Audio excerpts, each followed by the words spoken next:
The police have tagged the Revolution Now protest as not only a call to arm, but a possible treasonable felony. Yes. In your legal opinion, is that a correct position?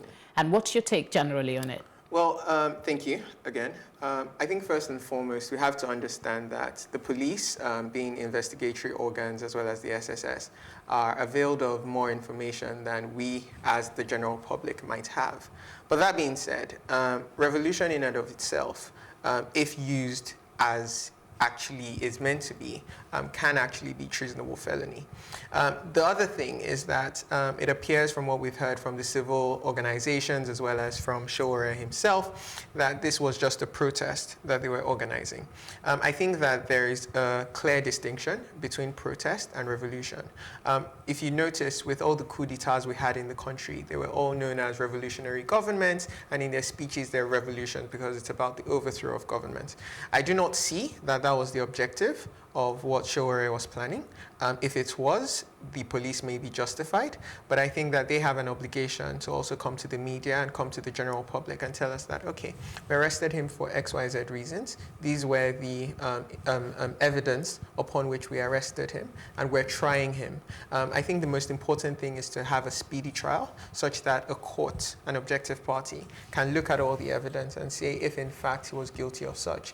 We don't want a situation where he's kept in prison for the next 3-4 years and no one ever has clarity, because that will send a wrong signal to the masses that you cannot protest against this government, you cannot stand up against this government, and that's clearly wrong. So it's that distinction, I think, that needs to be clarified. Well, for somebody of his stature in society, sorry, I mean, absolutely, one would expect that he would know better. If his position was to protest and complain about what is happening, hoping for a change, and then you go and use a hashtag revolution now, and that is what the police is capitalizing on. They're saying the word revolution basically mean a call for the people to take arms to change a regime.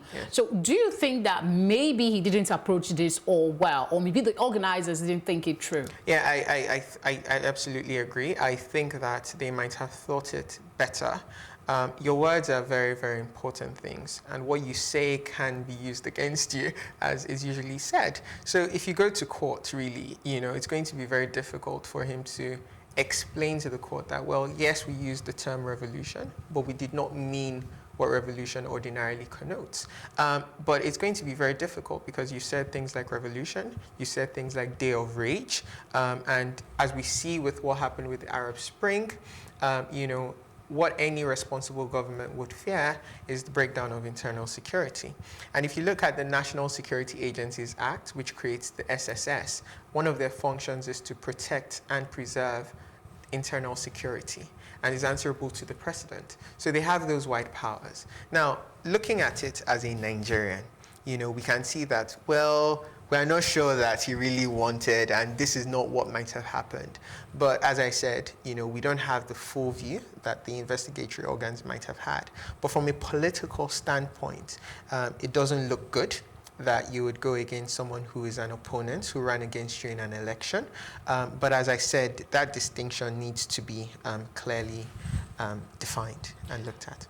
Do protests really change anything? Is it illegal in the first instance for them? Do you know if they got the right permission in order for them to do what they want to do? And does it achieve its purpose? So protests are not illegal in and of themselves. Oftentimes before a protest, you'd have to have informed the police and gotten certain permissions from the local government, etc. From time to time, we see that protests actually achieve the objectives, but those objectives have to be clearly defined and set out. This now, the police is saying that this is a revolution call to arm. They're not supporting it. Do you think they would have given permission for such a movement? They are saying they are going to go ahead in spite of Showore's arrest. And that again is also another difficult point, because there's also a clear line between protesting legally, protesting in light with the laws, and also when you protest without having the necessary permissions. Permissions may not be granted for a variety of reasons, including a breakdown or the possibility of a breakdown of law and order. And going back to the examples I was about to set out, you'd remember that when we had Occupy Nigeria, nobody was arrested, and it actually, to an extent, met some of the objectives. Then it was about the subsidy removal, and there was a middle ground. It wasn't the complete subsidy removal, and all of that. But that was, a week long. Airports were shut down. It was really intense.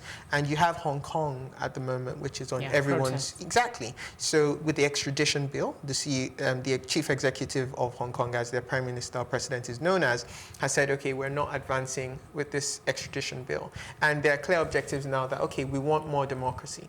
So I think another thing that maybe Sowore's protest might not have had clearly is that, yes, we're all frustrated with the system, but we've not clearly defined what we're protesting about. So if it was like, oh, we were just protesting for, no more strikes in schools, or we're just protesting that it might have been easier to say, okay, it was a protest about that, but it was just revolution now, good governance. So the objects are not clear. Is it possible you say we are going for a peaceful protest? We've seen the Shiite case sometime turn violent. Do you think civil society groups that are coming together will be able to ensure that whatever protest they embark on will be violence-free? You can't do that. And the reason is very simple.